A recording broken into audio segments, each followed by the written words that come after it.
Hello guys, welcome to Mystery Vault. Today we've brought the 1990 Hollywood blockbuster movie Predator 2, so let's start. The movie begins in the city of Los Angeles, America, where at that time a very dangerous war had broken out between the local gangs here, one side the Colombian gang and the other the Jamaican gang. In the middle of their ongoing fight, the police also arrive and try really hard to stop them. But in the middle of all this, two people from their department get injured. And all of this was being recorded by the media, who were showing it live on news TV, and the Predator, standing on top of the buildings, was also watching the entire scene. Seeing the long and intense gang war, he thinks that the policemen who are in the middle first, we have to remove them from the way. And he starts firing from above. And with that, the entry happens of this story's lead character, Lieutenant Mike Harrigan, who is a police cop. As soon as he arrives, his partner officer Danny tells him about the situation. Two of our cops are injured and it'll take a lot of time for help to come. We can't face them alone right now. Mike takes an old car, puts bulletproof jackets on the glass doors, sits inside it, and slowly comes out in front of the gang members. Meanwhile, the rest of the cops take the injured policemen lying down and carry them away. And then, getting the chance, Mike takes down many of the gangsters present there. The Predator standing above was also watching Mike's bravery. When some of the Jamaican guys get killed, they go back inside the building to reload bullets and start bringing big guns. But right then, the Predator reaches there and all of them together start firing at him. Explosions even start happening inside the building. Mike thinks there's heavy firing going on upstairs. I should go and check. His leader keeps stopping him. Wait! But without fear, Mike goes upstairs. There, he sees the Jamaican leader who was firing blindly, and right in front of him, the Predator reveals his invisible form. At the same moment, Mike also reaches there. He doesn't understand who this guy is shooting at. While chasing that guy, both reach the rooftop. There, for a few seconds, the Predator becomes visible and starts shooting at the Jamaican. But Mike thinks he's shooting at him, so he kills him. The Jamaican falls down to the ground and dies. Because of this, Mike also feels that something strange is definitely there, so he tries to point his gun. But because the Predator blends into the environment, he can't see it properly and thinks it's just his imagination. After this, when the bodies are examined, it's found that the weapon with which they were killed doesn't even exist on this earth. Not bullets, not knives, not guns, not ropes. The wounds were completely different. No one could solve how it happened. Next scene shifts to the police station where Mike gets scolded by his boss. Mike says it was necessary, but the boss doesn't listen and removes him from the case. After this, entry of Special Agent Peter Keyes happens, who takes over the investigation. Scene shifts to nighttime. The Colombian gang attacks the Jamaican gang leader who is doing a drug deal at that moment. Meanwhile, the Predator also arrives there and shoots one guy with his laser gun. Seeing this, both gangs start blind firing, and the Predator is not going to stay quiet either. He starts killing everyone with his different gadgets, sometimes with long steel spears, sometimes with metal nets, and some with the laser gun itself. From all this, we come to know how many weapons a Predator actually has. When the police reach the spot after hearing so much gunfire, they find piles of dead bodies. And the most shocking thing was that one body was hanging, its entire skin had been peeled off. Mike starts feeling that all this was done on the orders of the Jamaican gang leader King Willie, but because there's no proof, he can't arrest anyone directly. Meanwhile, Danny finds a small piece of metal on the rooftop and feels it's definitely related to the case. But before anyone can think more about that piece, Agent Keyes arrives and says, "There's no need to investigate this case anymore. This is now under federal jurisdiction. I'm handling it." Mike leaves angrily, but outside he promises Keyes, "Tonight, after everyone leaves, I'll come back here and settle the score myself." But Danny wanted all the credit, so at night, without telling Mike, he breaks into the federal evidence seal, climbs up, and tries to take that metal piece, but that was his biggest mistake. He didn't know the Predator was already there. And just like that, he becomes its victim. His locket falls there. A little later, when Mike reaches, he finds Danny's locket. In anger, he goes straight to Keyes and says, "If you wanted to keep me away from the case, that was different, but why did you kill my friend? He was my partner for 15 years. Keyes says, I didn't kill him.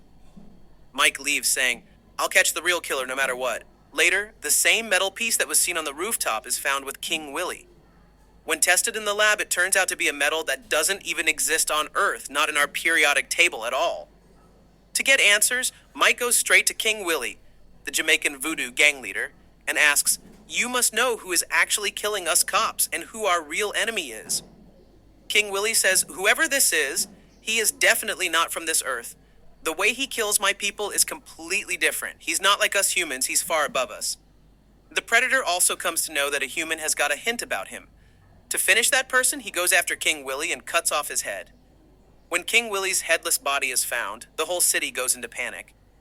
Everyone is forced to think, what the hell is happening in the city? Bodies are being found every day. Someone is doing serial killing, here, comma. Mike's two teammates, Jerry and Leona, get a lead. They find out who is doing so many murders on a regular basis. They ask Mike to meet outside the cremation ground. Both are traveling in the subway train to meet Mike when they see some goons harassing passengers. Being cops, they try to teach the goons a lesson, but the goons also had guns. A tense situation builds up. Suddenly, the Predator breaks through the train roof and comes in. Because of this, the train's wiring gets damaged. Lights go out. But the Predator can see everything clearly. He has thermal vision. Hot things appear red, cold things yellow dash, green, dash blue. As soon as the Predator arrives, all the goons start shooting at him. In return, the Predator finishes off everyone who had weapons. Jerry sends Leona to another compartment to save her life, and himself fires many bullets at the Predator, but nothing happens to it, and Jerry gets killed. His screaming is very loud, so Leona pulls the emergency chain. As soon as the train stops, she goes to the back compartment to check, but the waiting Predator catches her too, but then through thermal vision, he sees she is pregnant. So he spares her and lets her go, Meanwhile, Mike reaches the station, but it's too late. One friend is already dead, the other injured. Mike feels the killer is still somewhere under the subway area, so he goes down to catch him. There, he sees the Predator killing someone in a public toilet. Mike starts chasing him. But the Predator is very fast, clever, and equipped with high-tech gear. He runs and climbs tall buildings. Mike also follows in his car. At one moment, the Predator disappears. When Mike speeds up to catch him, an unknown truck hits him. Agents come out and take Mike into a big container. There, Mike meets Keys again, who tells him, I've been working on this creature for a long time. The thing you thought was a human is actually an alien hunter from another world. This species has come to Earth many times before to hunt, but this time we won't let it go because we know its weakness. They wear suits that normal weapons can't damage, and they can't see inside extreme cold. Our plan is, when it comes in front of us, we'll freeze it with liquid nitrogen and take all its advanced equipment for human development. After this, the whole team comes out to hunt the Predator. The Predator standing above was also waiting for Mike to come out. The team tries to trap it with cold air, but because there are so many people, too much cold mist is created, so the Predator changes its vision mode from thermal to ultraviolet and starts killing them one by one with sharp weapons. Mike and the remaining coordinators are watching the whole fight from far because every team member's suit had a body cam. The plan completely fails. Explosions happen, water pipelines burst, and because of water, the Predator's cloaking device gets damaged. Everything is out of control. To save Keys, Mike enters the area with a grenade launcher in hand, distracts the Predator, and saves Keys. The Predator tries to go invisible again, but because of water, it's not working now. He's fully visible. Mike gets the advantage and unloads bullets on him. After taking bullets, the Predator falls down. Mike goes and removes its mask. A horrible insect-like face comes out, but in a second, the Predator wakes up and is about to kill Mike. But from behind, Keys starts pouring liquid nitrogen to freeze it. But the Predator uses his wrist blades and cuts Keys' throat right there, kills him. Mike is shocked, seeing how advanced its equipment is. He runs to save his life, but the Predator follows. It attacks with its spear, but Mike dodges and throws it off the building. While falling, the Predator grabs Mike's hand. Both are now hanging from the building.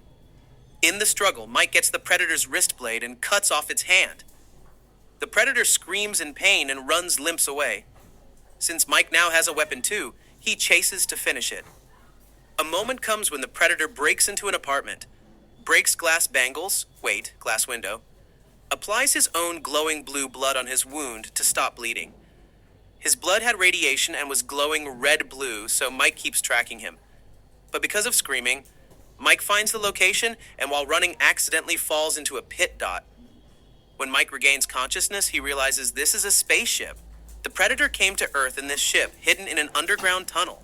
Mike goes inside to investigate. He sees alien trophies everywhere and also a human skull King Willie's head. Smoke everywhere, nothing visible clearly. Then the Predator arrives and the final fight begins between the two. But now Mike has the smart disc with its help. He finally kills the Predator.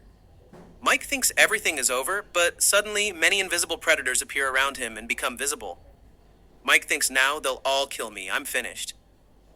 But their leader Scar gives him an ancient flintlock pistol as respect, because he fought and defeated a creature double his size without fear. The gun has 1715 written on it. After this, all the predators start returning to their planet. Time for the ship to take off. Mike runs and hides behind rocks. The ship flies away from Earth. Helicopters come and rescue Mike from there. And with this amazing story ends. Friends, how did you like the video? Please tell me by liking and commenting. And if you've come to my channel for the first time, definitely subscribe.